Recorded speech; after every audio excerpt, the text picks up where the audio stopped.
Mère, n'est-il rien d'aussi nu, d'aussi escarpé de toutes parts que mon rocher? Est-il une terre plus pauvre, plus barbare?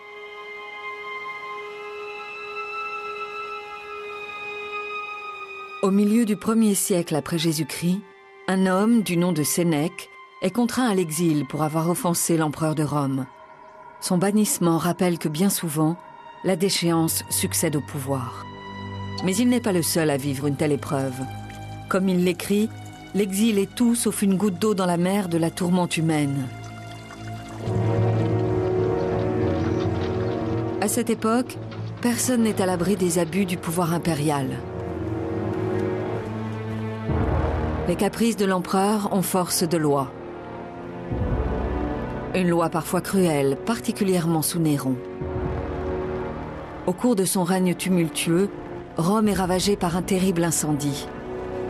L'Empire est dévasté par une vague de violence sans précédent, dont les chrétiens sont les principales victimes. Mais rapidement, le vent du changement souffle. Tout d'abord dans les provinces romaines, avant d'atteindre le cœur même de l'Empire.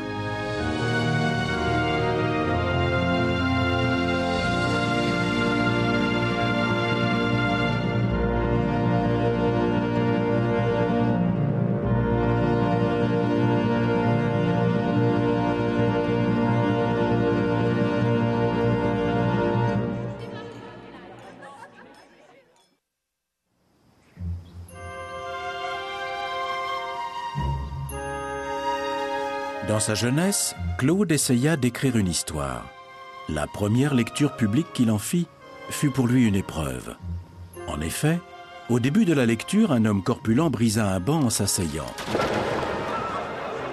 ce qui déclencha une hilarité générale. Claude ne put s'empêcher de rappeler de temps à autre cet événement et de provoquer de nouveaux éclats de rire.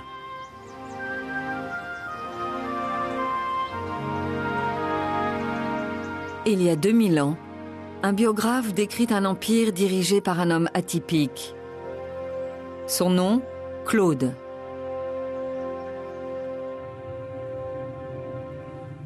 Claude boite et bégaie, à la grande honte de la famille impériale qui le contraint à rester dans l'ombre la première partie de sa vie. Il trouve le réconfort dans l'érudition. Vers la moitié du 1er siècle, il devient néanmoins empereur par un coup du sort, à la grande stupéfaction de ses plus farouches détracteurs. Claude prend la tête du plus grand empire au monde avec plus d'assurance qu'aucun autre de ses prédécesseurs. Il étend considérablement les limites du territoire romain. Au sud, il achève les conquêtes de Rome en Afrique du Nord. Au nord, il soumet les farouches tribus indépendantes de Bretagne, l'actuelle Grande-Bretagne. De l'Anatolie au Maroc actuel, de la mer Rouge à la mer du Nord, les 4 régions de l'Ancien Monde font partie d'un seul et même empire.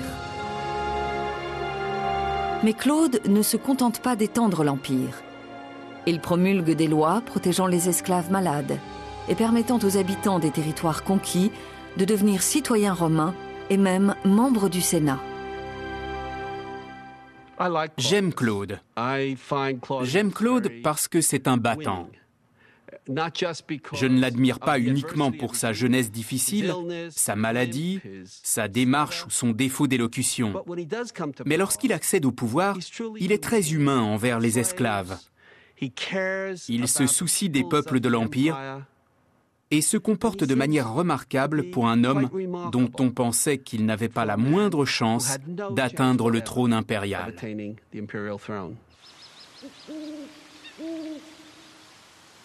Mais les années de quiétude ne durent pas éternellement.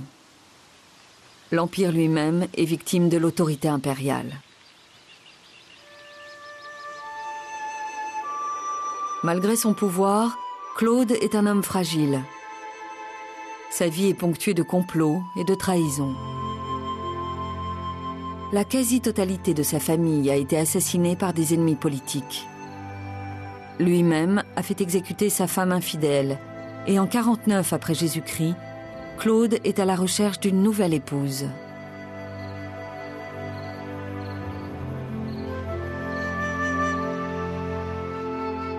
La haute société romaine est en ébullition.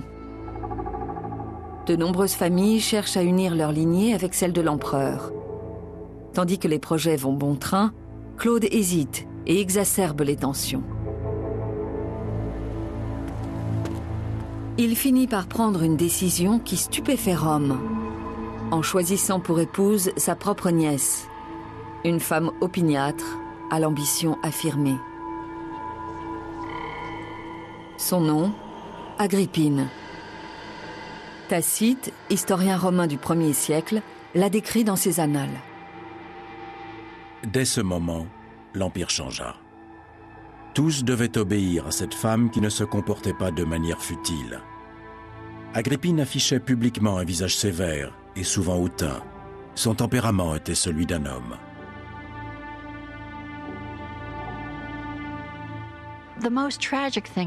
Agrippine avait rédigé ses mémoires. Malheureusement, elles ont été perdues.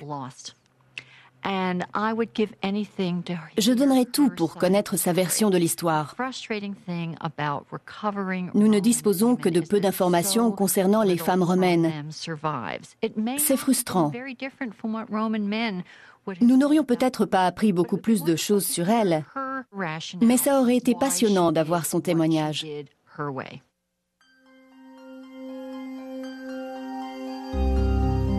Agrippine se soucie peu des canons de la féminité de son époque. Elle n'hésite pas à s'emparer du pouvoir et à en faire usage avec fierté. Elle terrasse ses rivales et fonde une colonie. D'après Tacite, elle convainc Claude d'accorder son pardon à l'un des exilés les plus célèbres, l'écrivain et philosophe Sénèque.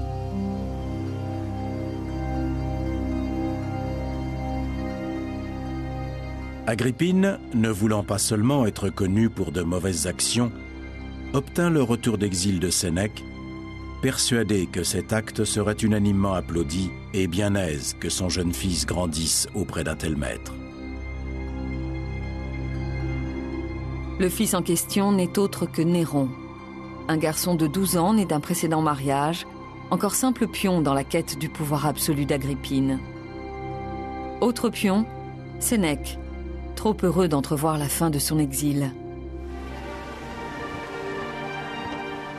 Sénèque, pensait-elle, la soutiendrait dans ses projets de suprématie pour la remercier de ses faveurs.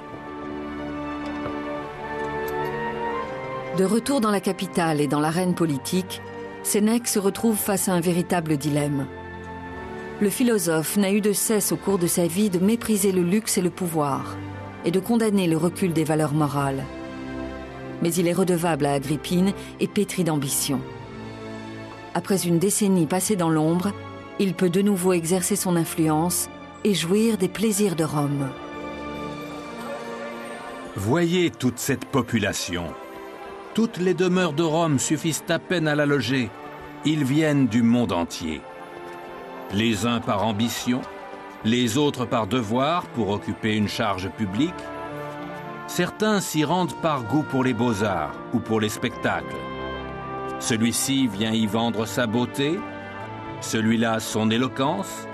Toutes sortes d'hommes affluent dans cette ville qui propose de bons salaires aux vertus comme aux vices.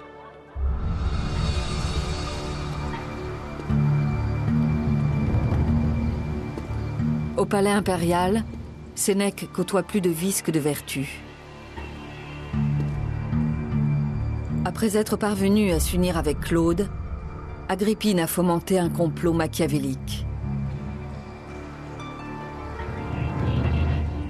D'abord, écarter le fils de Claude, puis persuader l'empereur d'adopter Néron et en faire son héritier.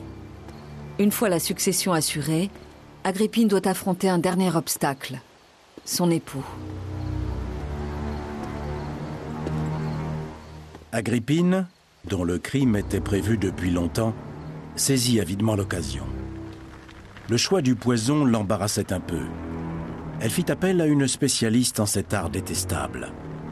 Le poison fut préparé grâce au talent de cette dernière et donné par l'eunuque qui servait et goûtait les mets de Claude.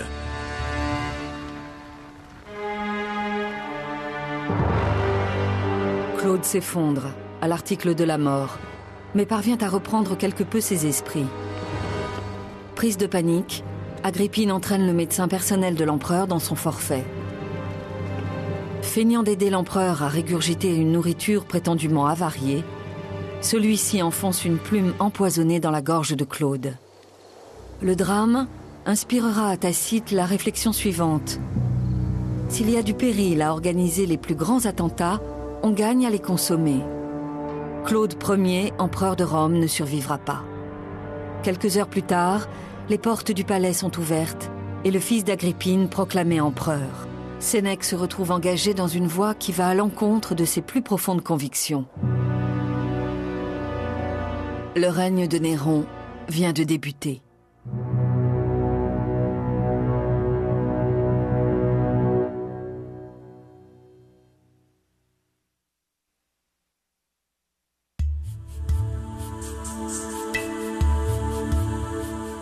Je suis juif et instruit dans la connaissance exacte de la loi de nos pères.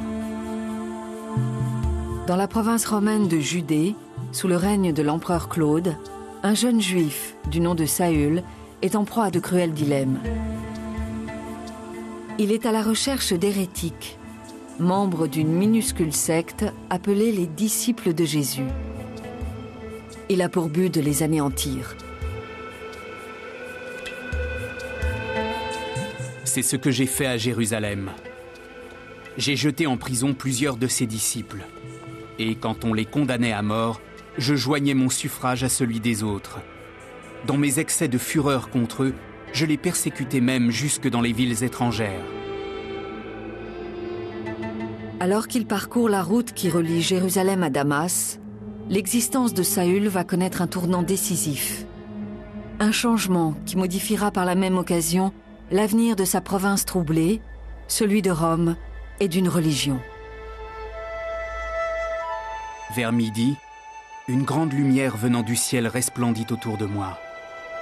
Je tombais à terre et j'entendis une voix qui me disait « Saül, Saül, pourquoi me persécutes-tu » Je répondis « Qui es-tu, Seigneur ?» Et il me dit « Je suis Jésus de Nazareth. » Alors je dis « Que ferai-je, Seigneur ?» Et le Seigneur me répondit « Lève-toi, va à Damas, et là, on te dira tout ce que tu dois faire. » Comme je ne voyais rien à cause de l'éclat de cette lumière, ceux qui étaient avec moi me prirent par la main et me menèrent à Damas. Saül devient Paul et consacre le reste de son existence à répandre la parole de Jésus avec la même ferveur que celle employée jadis à persécuter les chrétiens. Si Paul parvient à convertir des âmes, il s'attire également des ennemis. Une nuit, au cours d'un prêche où il présente Jésus comme le Messie, une foule violente le prend à partie. Réfugié au dernier étage d'une maison, Paul parvient à échapper à la mort, dissimulé dans un panier. Des fidèles le sauvent en le faisant descendre par une fenêtre.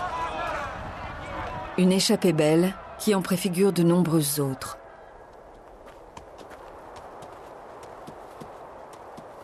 Pendant 30 ans, Paul parcourt plus de 15 000 kilomètres à travers un territoire contrôlé par Rome. Il prêche dans les plus grandes villes de l'Empire. Éphèse, Philippe, Corinthe, Athènes et bien d'autres. Des villes jouissant de la protection de l'Empire, mais peuplées de déshérités et de citoyens romains désespérés. Une population sensible au message de vie éternelle prêché par Paul. D'après la légende, la famille de Paul, esclave des Romains, a été affranchie. C'est grâce à cela qu'elle a pu obtenir la citoyenneté romaine. Paul a intériorisé cette expérience de l'esclavage et du retour à la liberté. Son message a trouvé un écho favorable au milieu des plus démunis et au sein d'une communauté détruite.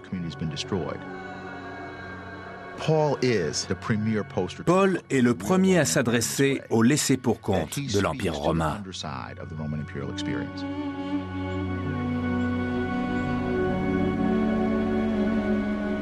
À l'image de Jésus avant lui, Paul prêche la bonne parole dans les maisons et les synagogues. Si Jésus s'est contenté de s'adresser aux Juifs, Paul n'hésite pas à porter son message aux non-Juifs, aux gentils de l'Empire romain. Il préconise un assouplissement des préceptes du judaïsme à l'égard de la nourriture et de la circoncision.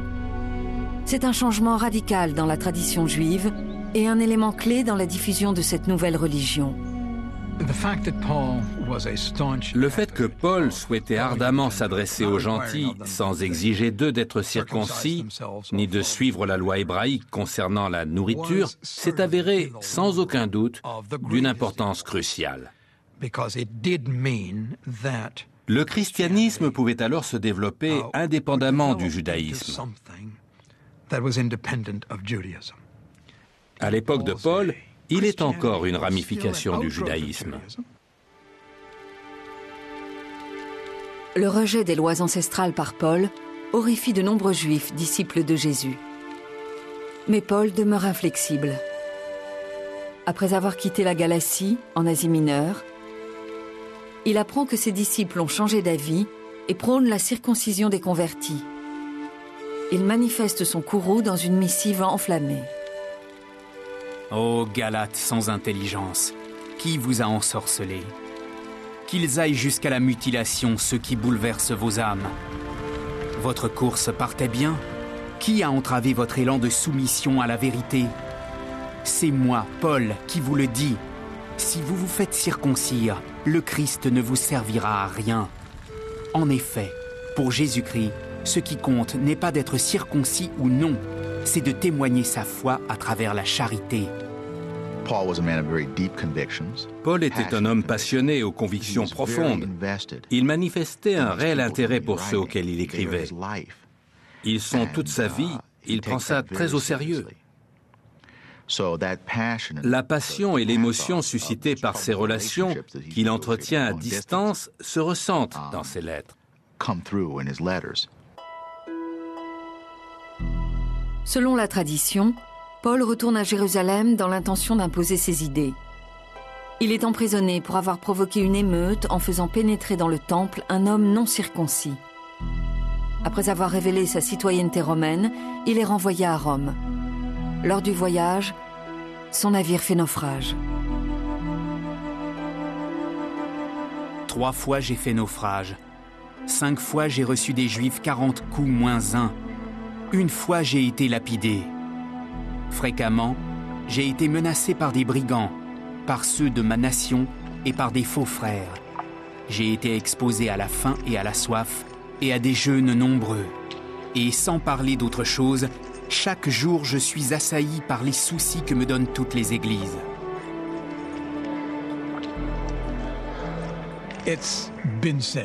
On dit souvent que le développement de la foi chrétienne aurait pu être possible sans Jésus, mais pas sans Paul.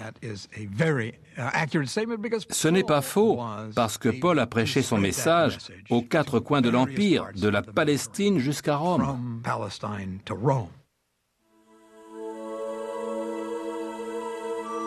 On sait peu de choses sur la fin de la vie de Paul. Mais quel que soit l'endroit où Paul a vécu ces dernières années, son succès aura dépassé ses espérances les plus folles. Fier et opiniâtre, il a transformé une communauté juive éclatée en une jeune église influente. Une église qui allait plus tard conquérir Rome elle-même.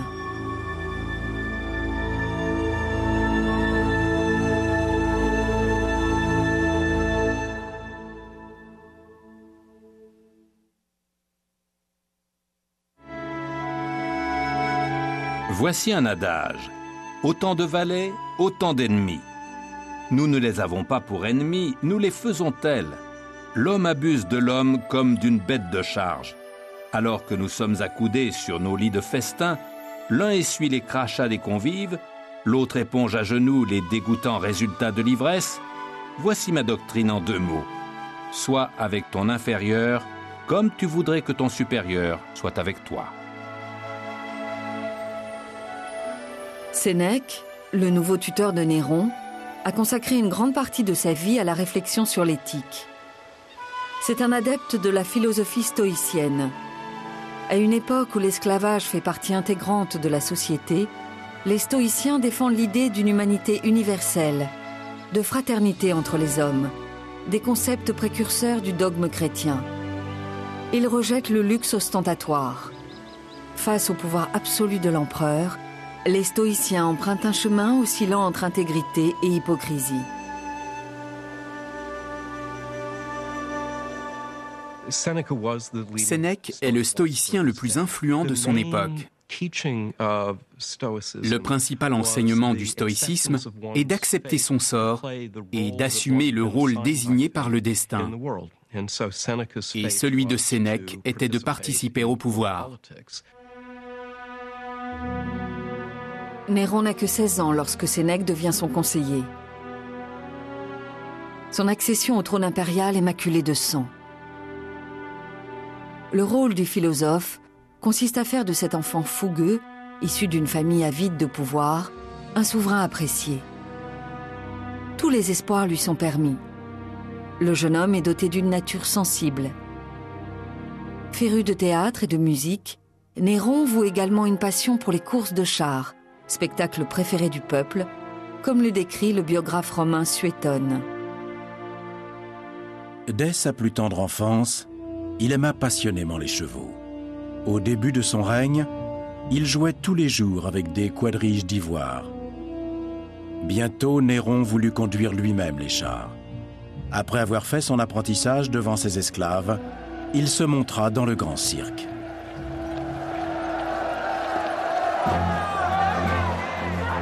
Les champs de course romains sont des endroits populaires et bruyants. Les conducteurs de chars, ou auriges, sont habituellement des esclaves ou des affranchis encouragés par des admirateurs à la ferveur démoniaque. Je t'implore, ô démon, qui que tu sois, et te demande à partir de ce moment de crucifier les chevaux des équipes vertes et blanches. Que les auriges, Clarus et Félix trouvent la mort et soient écrasés. Ne leur laisse aucun souffle de vie. L'enthousiasme de Néron à l'égard d'un spectacle prisé par le commun des mortels scandalise l'élite romaine mais suscite la sympathie du peuple. Car telle est la foule, ironise Tacite, prête à s'enthousiasmer lorsque l'empereur partage ses goûts. Néron a depuis longtemps quitté l'enfance. Je doute que Néron ait jamais changé, ou plutôt qu'il ait jamais grandi. C'était à la fois sa force et sa faiblesse. Néron était un empereur extrêmement populaire, une sorte d'Elvis Presley. À l'époque de la Rome antique, la popularité a ses avantages et ses inconvénients. Alors que le jeune et influençable empereur s'adonne à ses passions, en coulisses, la compétition entre sa mère et Sénèque est féroce.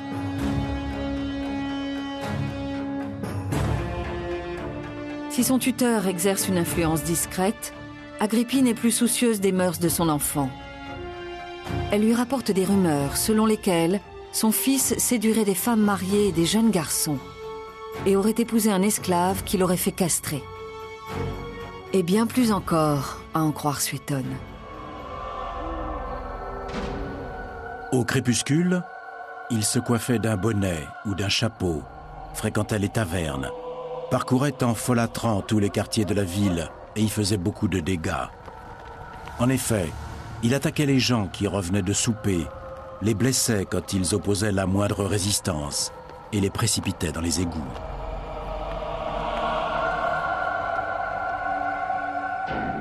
Les frasques régulières de Néron provoquent la désapprobation croissante d'Agrippine. Les relations entre la mère et son fils se détériorent rapidement. Au fur et à mesure qu'il grandit, Néron se rend compte qu'il ne peut gouverner à sa guise tant qu'Agrippine nourrit l'ambition d'exercer le pouvoir à travers lui. C'est une sorte d'affrontement entre deux géants, entre deux êtres à l'ego démesuré et dotés d'une formidable soif de pouvoir. Le système politique ne leur permettant pas de gouverner tous les deux, elle doit donc disparaître. Et si elle ne le fait pas volontairement, Néron n'a guère d'alternative. Néron décide de supprimer sa mère et fomente un complot. L'empereur l'invite à une promenade en mer, prétextant un désir de réconciliation. Au terme de l'entrevue, Agrippine s'apprête à rentrer. Tacite relate l'épisode. Le navire venait de mettre les voiles. Agrippine était accompagnée de 2 personnes de sa cour. La première se tenait debout près du gouvernail.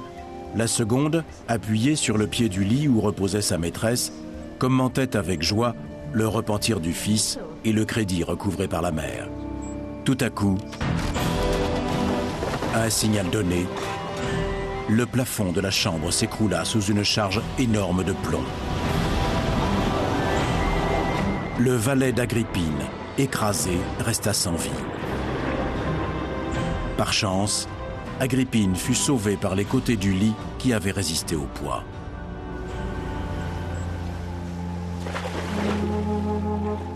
Dans la confusion, Agrippine parvient à regagner le rivage à la nage. Néron, stupéfait, apprend que sa mère a survécu. De retour au palais, il fait appeler Sénèque et Burrus, le commandant de la garde impériale. Il avait aussitôt mandé Sénèque et Burrus. On ignore si ceux-ci étaient au courant du complot. Épouvanté, hors de lui, Néron crut déjà voir sa mère accourir avide de vengeance. Elle allait armer ses esclaves, soulever les soldats. Tous deux gardèrent un long silence. Enfin, Sénèque regarda Burrus et lui demanda s'il fallait ordonner l'exécution. Burrus refuse d'impliquer son bataillon d'élite. Néron décide alors d'envoyer d'autres soldats achever la mission. Une troupe armée menaçante investit la maison, brisa la porte. Dans la chambre, il n'y avait qu'une faible lumière, une seule esclave et Agrippine. Les assassins encerclèrent son lit et le triérarque lui asséna le premier coup de bâton sur la tête. Le centurion tira son glaive pour lui donner la mort. « Frappe ici !» s'écria-t-elle en lui montrant son ventre, et elle expira, percée de plusieurs coups.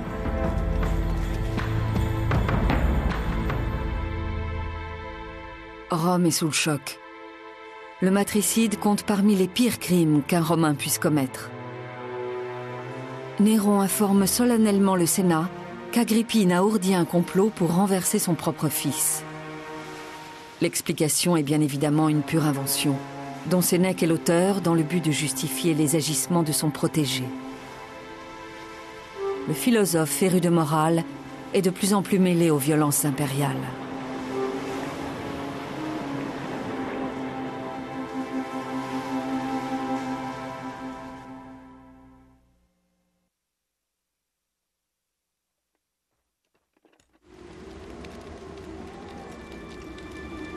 Je t'écris de mes quartiers d'hiver. Je te salue.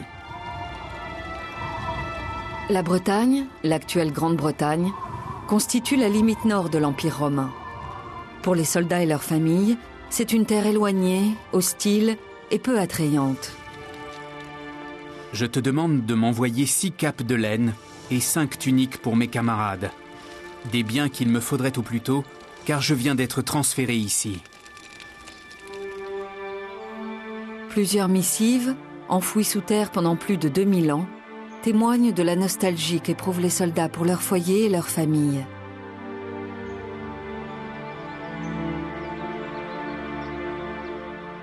Je t'ai envoyé des chaussettes, 2 paires de sandales et du linge de corps.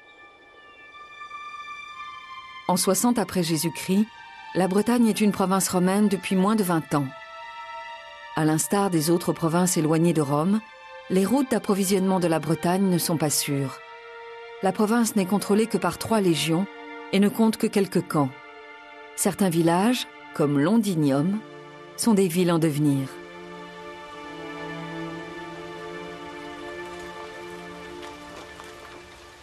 Rome exerce un fragile contrôle en entretenant des relations avec les rois des tribus locales et en les incitant à s'affronter.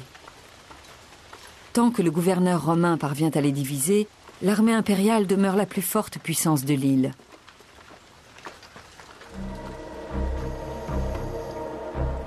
Cette stratégie, largement utilisée dans tout l'Empire, tombera en désuétude 4 ans après l'avènement de Néron.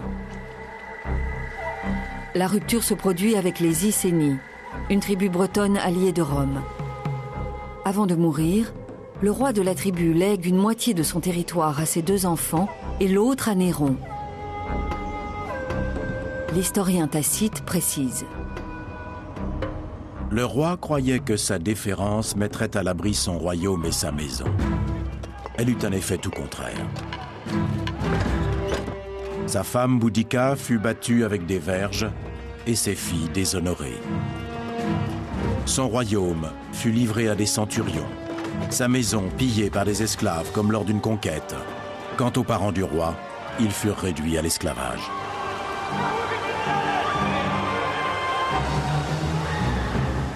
En réponse à ces outrages, Boudica, la veuve du roi, s'allie aux tribus voisines avec lesquelles elle attaque Londinium.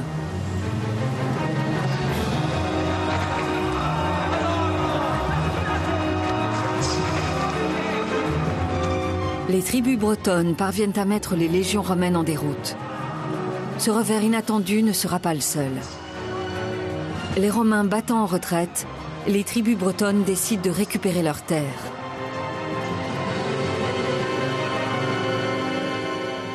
Contre toute attente, Boudica est sur le point d'entrer dans l'histoire et de rejoindre la légende des plus redoutables guerriers ayant osé défier Rome. Ragaillardis par leur succès, les Bretons s'apprêtent à lancer une nouvelle offensive. Tacite décrit une guerrière juchée sur un promontoire, haranguant ses hommes et suscitant frayeur et admiration. Je ne viens pas, fier de mes nobles aïeux, réclamer mon royaume. Je viens venger ma liberté ravie, mon corps déchiré de verges, l'honneur de mes filles indignement flétri. Les dieux désirent une juste vengeance. Une légion qui a accepté le combat a été anéantie. Le reste des ennemis ne songe qu'à la fuite. Qu'on réfléchisse au nombre des combattants et aux causes de la guerre. Il nous faut vaincre en ce lieu, ou bien y périr. On peut affirmer que Boudica a inspiré le respect de certains Romains qui admiraient le courage de cette femme qui a su organiser la rébellion contre les troupes romaines. Au début, elle a connu un incroyable succès en menant une insurrection qui a fait prendre conscience aux Romains des limites de leur pouvoir en Bretagne. Ils devaient réagir sans attendre. Surpris, les Romains ne tardent pas à riposter en envoyant immédiatement des renforts en Bretagne. Une armée aguerrie parviendra à renverser la situation en massacrant 80 000 hommes. Boudica préfère s'empoisonner plutôt que d'être réduite à l'esclavage, sort habituel des peuples ennemis vaincus par Rome.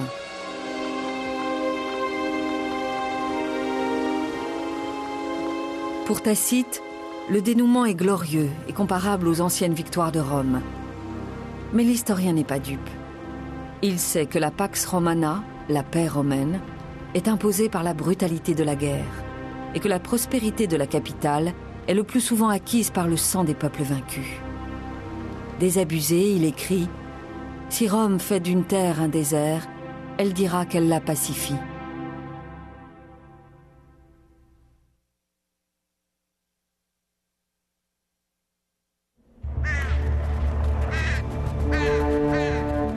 Cette année fut fertile en événements.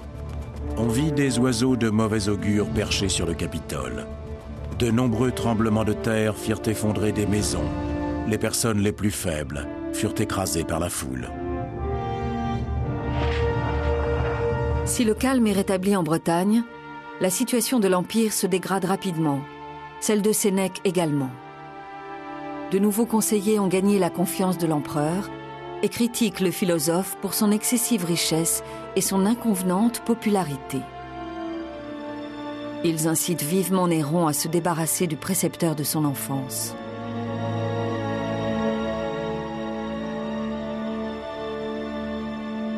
Constatant la faiblesse de sa position ou lassé de la politique, Sénèque demande à Néron l'autorisation de se retirer. L'empereur refuse.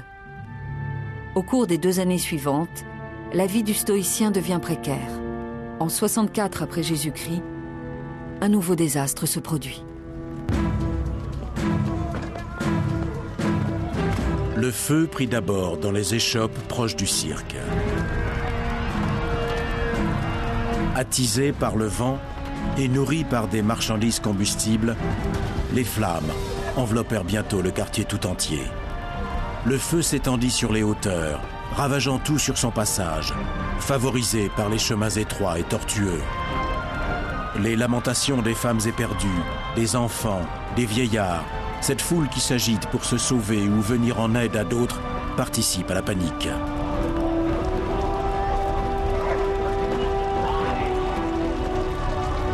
Le grand incendie de Rome dura 6 jours et 7 nuits. Sur les 14 quartiers que compte la cité, seuls 4 sont épargnés. D'innombrables temples, maisons et échoppes sont détruits.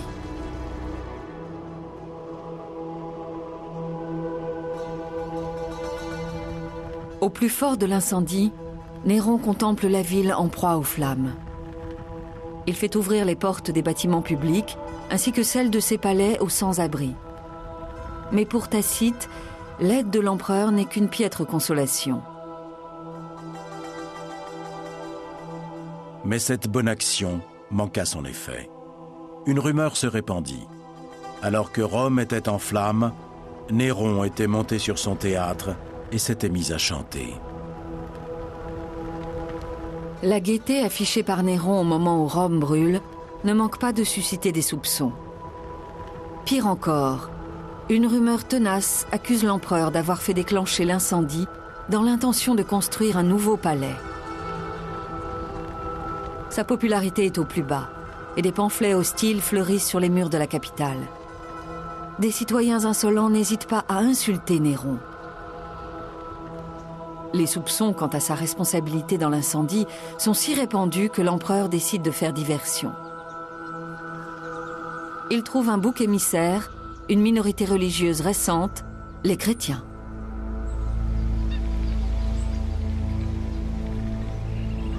Pour apaiser ces rumeurs, Néron fit porter la responsabilité de l'incendie de Rome à un groupe d'hommes haïs pour leurs pratiques honteuses, les chrétiens. Jésus a été crucifié il y a tout juste 30 ans. Et bien que ses disciples prêchent inlassablement sa parole, à Rome, le nombre de chrétiens demeure faible. Comme en témoigne Tacite, les fidèles convertis au christianisme sont regardés avec suspicion. Le Christ, fondateur de cette secte, fut livré au supplice. Sa mort a brièvement mis un terme au culte incriminé. Mais celui-ci ressurgit non seulement en Judée, où il avait sa source, mais à Rome même, où tout ce que le monde renferme d'infamie et d'horreur afflue et trouve des partisans. Les chrétiens étaient une cible parfaite. Après tout, leur maître avait été condamné à mort par la justice romaine. De plus, les fidèles échangeaient des baisers entre frères et sœurs lors des célébrations, ce qui paraissait quelque peu incestueux. Ils mangeaient également le corps et buvaient le sang de leurs dieux, ce qui était considéré comme une forme de cannibalisme. Néron rassemble tous les chrétiens de la ville, puis les fait torturer et exécuter.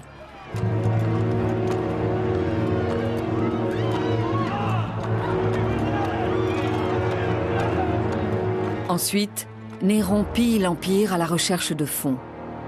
Les statues des temples sont volées, des trésors dédiés depuis de nombreuses générations à la grandeur de Rome sont entassés dans les coffres impériaux. Pour Sénèque, c'en est trop. Il prétexte la maladie et demeure alité. Néron finit par autoriser son vieux tuteur à se retirer à la campagne. Dans sa propriété, Sénèque peut désormais réfléchir à son honneur bafoué. Qu'un homme qui aboie contre la philosophie me dise, selon l'usage, « Pourquoi donc ton langage est-il plus brave que ta conduite ?» J'accepterai ses reproches et serai plus sévère encore envers moi-même. Je répondrai seulement, « Je ne suis pas un sage, et je ne le serai jamais. Ce que j'exige de moi, c'est d'être, sinon l'égal des plus vertueux, du moins meilleur que les méchants. » Sénèque sait pertinemment qu'il n'est pas parfait. Fréquenter une cour impériale, c'est être enfermé dans un système hypocrite. Et je pense qu'il demeure néanmoins fidèle au stoïcisme à la fin de sa vie, en essayant de prendre du recul sur les grands scandales dans lesquels il a été impliqué. Il s'aperçoit progressivement qu'il ne pouvait contrôler le jeune Néron. Néron est désormais livré à lui-même. Sa mère n'est plus, son tuteur s'est retiré, Rome est à présent l'objet des caprices d'un tyran instable. Son éviction semble la seule issue. Une conjuration puissante s'était formée, dans laquelle s'étaient jetés à l'envi des sénateurs, des chevaliers, des soldats, des femmes même, par haine à l'encontre de Néron. En 65 après Jésus-Christ, quelques Romains rebelles commencent à envisager l'assassinat. Les apeurés, ils hésitent. Finalement, une esclave affranchie du nom d'Épicharis fait le premier pas. Elle fait la rencontre d'un officier en disgrâce et lors d'une réunion secrète, le convainc de porter le premier coup, de libérer Rome du tyran. Épicharis poursuivit l'entretien et passa en revue tous les forfaits de Néron. Le destructeur de la République devait expier ses crimes. Le plus intrépide soldat recevrait un digne prix de ses services. L'initiative s'avère être une erreur fatale. Le soldat engagé trahit Épicharis et demeure fidèle à Néron. L'empereur exige d'obtenir les noms des conspirateurs. Face au refus d'Épicharis, il enrage et la menace du pire. Persuadé qu'un sexe si faible ne résisterait pas à la douleur, il donna ordre qu'on la soumît à la torture. Mais ni le fouet, ni les feux ne purent lui arracher un aveu. Le lendemain, comme on la traînait au même supplice, les membres tout brisés, elle continuait à protéger de sa fidélité ses co-conspirateurs. Cette femme affranchie dépassait en courage des hommes de naissance libre, des chevaliers romains et des sénateurs.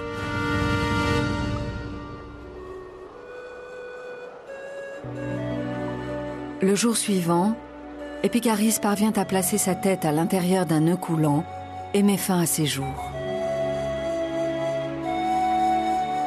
Les comploteurs sont toujours en liberté. Néron fait doubler sa garde. Un régime de terreur débute. D'innombrables Romains, innocents ou coupables, subiront les foudres de l'empereur. Sénèque en fait partie. Malgré le manque de preuves, Néron fait envoyer un soldat chez le philosophe pour exiger son suicide.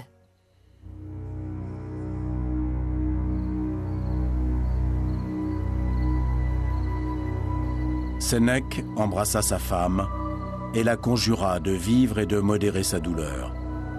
Mais elle était décidée à mourir avec lui. Le même fer leur ouvrit les veines des bras. Sénèque, dont le corps affaibli par les années et par l'abstinence, laissait trop lentement échapper le sang, se fit aussi couper les veines des jambes, mais la mort était lente à venir. Il pria son docteur de lui apporter le poison dont il s'était pourvu depuis longtemps. Sénèque prit en vain ce breuvage. Il se fit ensuite porter dans une étuve dont la vapeur le fit suffoquer.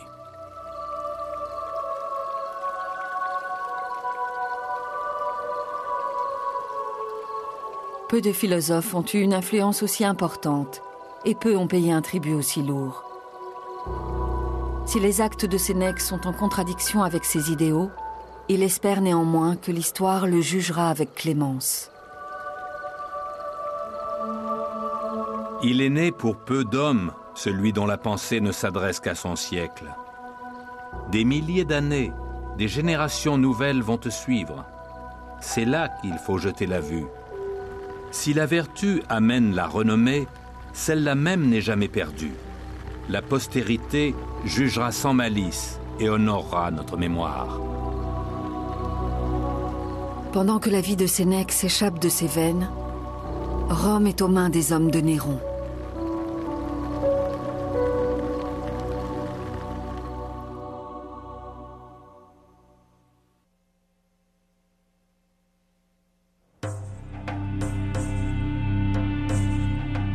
Tandis que Rome subit son souverain, les lointains sujets des provinces s'irritent une fois de plus de l'autorité romaine. Cette fois, c'est dans la province de Judée. Après 70 ans d'asservissement, la région sombre progressivement dans le chaos. Des brigands sèment la terreur dans toute la province.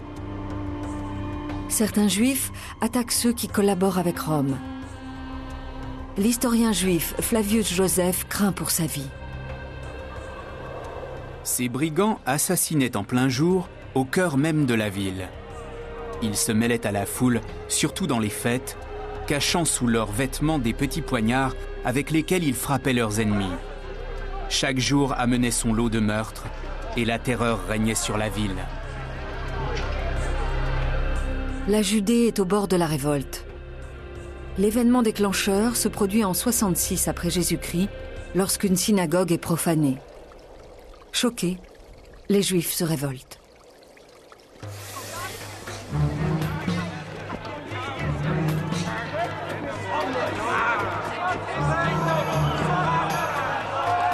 Dans l'agitation, des insultes sont proférées à l'encontre de Florus, procurateur romain. Furieux, Florus exige leur condamnation.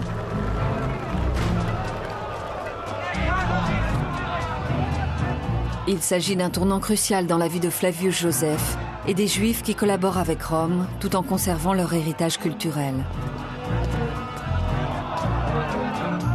Florus demanda qu'on lui livre ses offenseurs. Les notables juifs protestèrent, arguant qu'il était difficile de reconnaître les coupables. Florus devait, selon eux, pardonner pour sauver un grand nombre d'innocents. Ce discours ne fit qu'irriter davantage Florus. Il cria aux soldats de piller le marché et de tuer ceux qu'ils rencontreraient. Beaucoup de citoyens paisibles furent arrêtés et menés devant Florus qui les fit fouetter avant de les crucifier.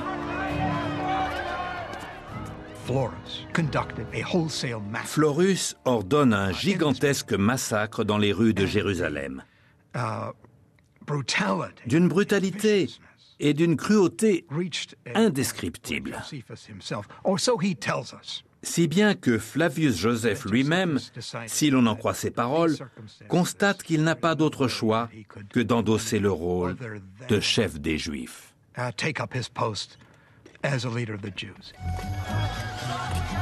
En quelques mois, l'ancien prêtre prend la tête d'une rébellion à travers la Judée face à une armée romaine aguerrie.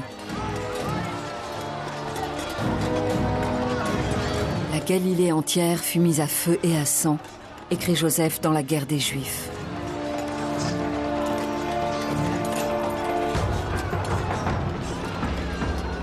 Pourchassés, Flavius Joseph et ses troupes trouvent refuge derrière les murs de la ville fortifiée de Iotapata. Les Romains l'encerclent, et au 47e jour de siège, peu avant l'aube, les légionnaires parviennent à escalader les hautes murailles de la ville. Profitant du sommeil des insurgés, les Romains envahissent la ville. 40 000 Juifs sont massacrés.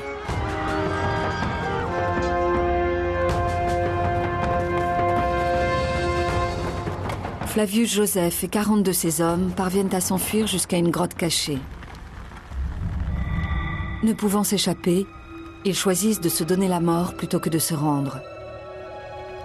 Flavius Joseph sait pourtant que le suicide est interdit par la loi hébraïque. Je mis alors ma confiance dans la protection de Dieu. Puisque nous sommes résolus à mourir, dis-je, remettons-nous-en au sort pour décider l'ordre où nous devons nous entretuer. Le premier que le hasard désignera tombera sous le coup du suivant, nous dispensant ainsi d'attenter à notre vie de nos propres mains. Ces paroles inspirèrent confiance. Chaque homme désigné présenta sans hésitation sa gorge à son voisin. À la fin, soit que le hasard, soit que la providence divine l'ait ainsi voulu, je restais seul avec un autre. Alors, peu soucieux de soumettre ma vie au verdict du sort, je sus persuader cet homme d'accepter lui aussi la vie sauve. Lorsqu'on lit cet épisode écrit de la main de Flavius Joseph, on ne peut s'empêcher de ressentir la gêne, l'humiliation d'un tel comportement. Pourquoi le raconte-t-il? Personne ne le sait vraiment. Personne n'a réussi à comprendre la personnalité de Flavius Joseph, probablement un sentiment de culpabilité. Il y a sans doute une explication plus simple. Avoir survécu au siège de Yotapata lui a probablement valu l'hostilité des autres Juifs. Il a donc dû trouver une explication.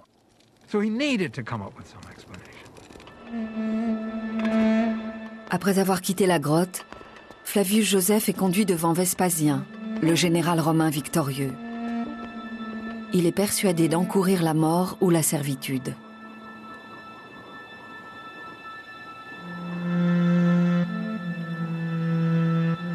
Mais il ne se départit pas de sa ruse. Selon les prophètes juifs, un nouveau souverain mondial doit émerger d'Orient.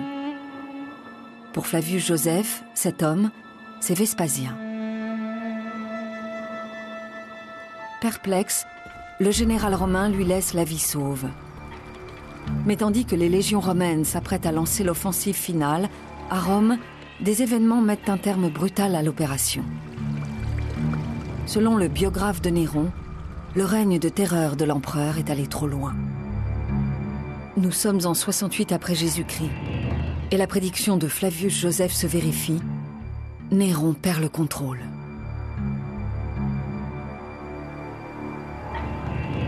Le monde, après avoir supporté un tel empereur pendant près de 14 ans, l'abandonna enfin. La révolte débuta dans les territoires du Nord. Malgré les purges ordonnées par Néron dans les rangs de son armée, les légions de 2 provinces se révoltent et marchent en direction de la capitale. À la nouvelle de la révolte, il fut anéanti, resta longtemps sans voix et à demi-mort. Bientôt, on lui annonça la défection des autres armées. Il déchira le message qu'on lui avait remis et voulut engager les tribuns et les centurions du prétoire à l'accompagner dans sa fuite. Mais les uns hésitèrent et les autres refusèrent sans détour. Les sénateurs se détournent également de l'empereur et le déclarent ennemi public.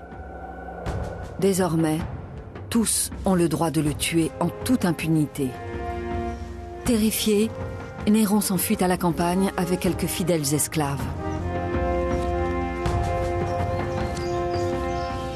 Il monta à cheval, pieds nus et en tunique, enveloppé d'une casaque usée, la tête couverte, et fuit vers la villa de son affranchi. En attendant qu'on trouvât le moyen de pratiquer une entrée secrète dans cette villa, il se mit à arracher les ronces dont sa casaque était percée et se traîna à l'intérieur par une ouverture étroite. Larmoyant, il répétait « Quel artiste va périr ?» Puis, aidé par son secrétaire, il s'enfonça le poignard dans la gorge.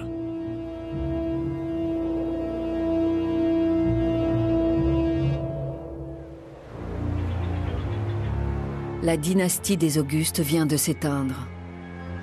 L'Empire n'a plus de chef. Nous sommes à la fin de l'an 98 après Jésus-Christ. 2 généraux marchent en direction de Rome. La guerre civile est proche.